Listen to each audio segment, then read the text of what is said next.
In this lesson, we are finally going to do something to all this disaster, the eyes right here, the eyebrows, and we will be using expressions to control the head turn. Finally. But before anything else, we're going to be using expressions, and you can find those expressions in the folders for expressions. Yeah. In here, I'm going to open this file first. Okay? Let me explain how this works. Open one of those files to show you something, and each file has specific requirements to make these expressions work. And then we have two expressions. For example, I have two expressions here. One expression that is going to go to effect head turn slider. Where is that? Well, that's here. That expression is going to go to effects head turn slider. This one is going to have an expression, okay? And also the scale of that layer. What layer? Head control, okay? So let's do that. Let's put these expressions, and in each expression all you have to do is put in data. For example, for this expression specifically, we need to put the center position of this layer, and that's it. This is for this section. Then we have rotation distance property. Don't pay attention to anything. I'm going to explain that later on, but sometimes I suggest you some values. You can use those values, and from there, think of them as starting points, okay? After you experiment with that 5, you can change it to 6 or 4 according to your preferences. And then that's it. I'll take it from here.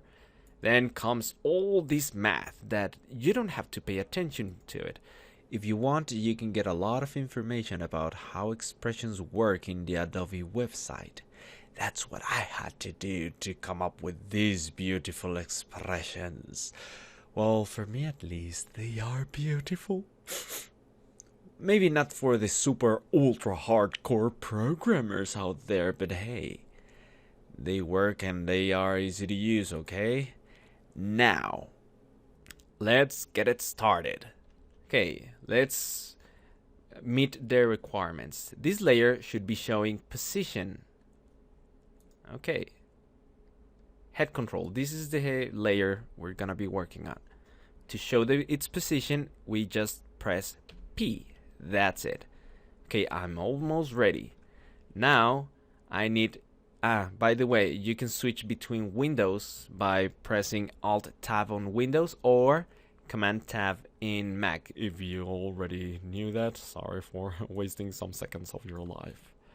Okay, now, let's add an expression for the effect head turn slider by Alt-clicking on this stopwatch. Bam! There you go. I'm going to press Enter, the numpad Enter, or I could have just clicked here outside. And I'm going to make some space. I need some room to be working on the expression. So if you put your mouse here and drag it down, you can have some space, you see? Now, I'm ready. I'm gonna copy this expression, the entire expression. Copy, selected, copy, then paste here. Bam! Now, before you do anything else, I'm going to click here outside. It's going to give you an error because I haven't put any data. Hey! Yeah, whatever. Make sure you have this layer, the layer we're working on, centered in his chin. If you've been playing around, just make sure it's centered, okay? And actually, you know what? This is its current center, 240.9. What happens if I put 240? That's better. It's a close number.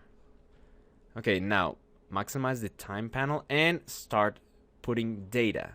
The X center is this number right here, 240.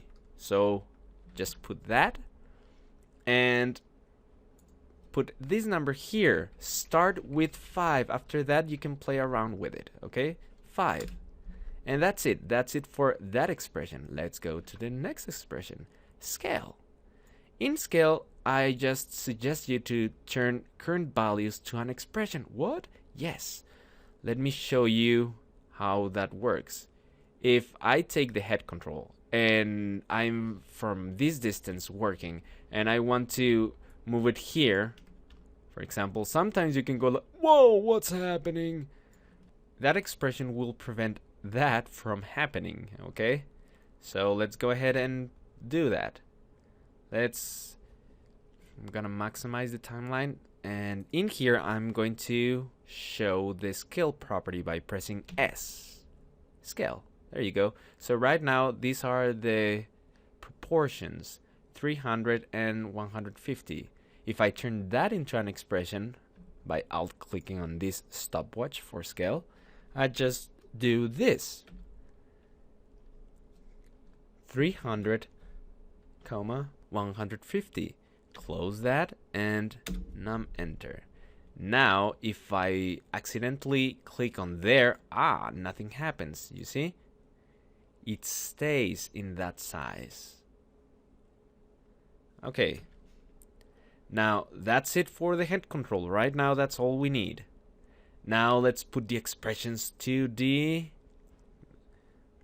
head comp. Okay. You can go ahead and close that, the head control. We're not going to be using it anymore. And now let's open head comp. There.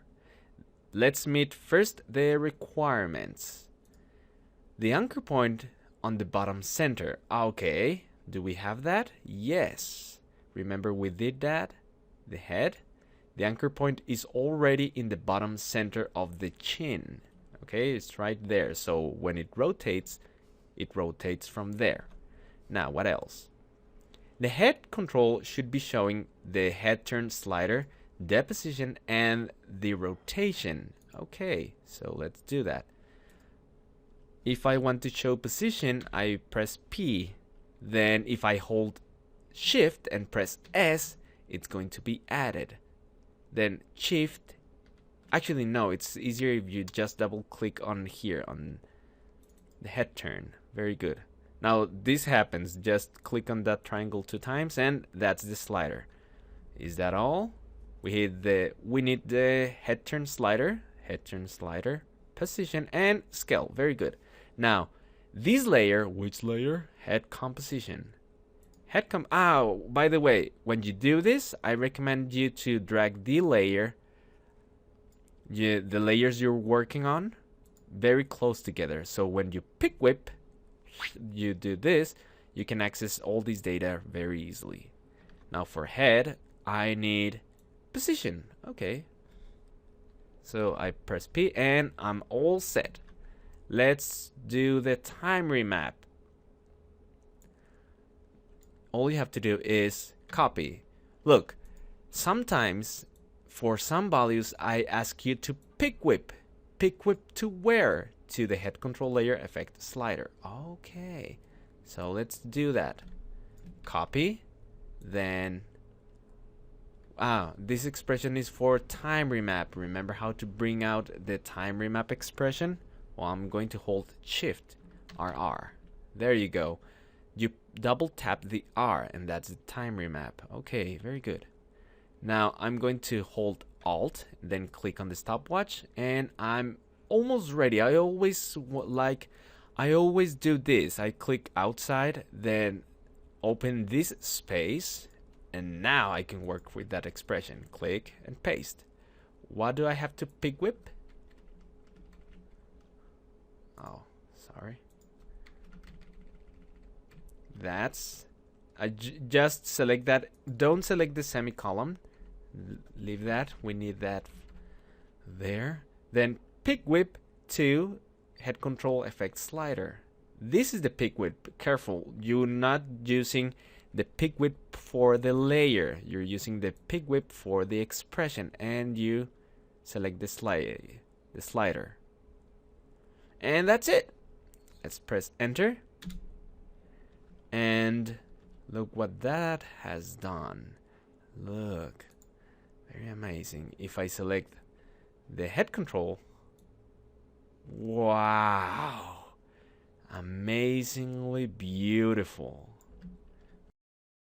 I can do the same for the hair and the eyes and everything here. All you have to do is, let's do that very quick. I'm going to copy and paste the time remap with all this expression. All you have to do is select time remap, copy.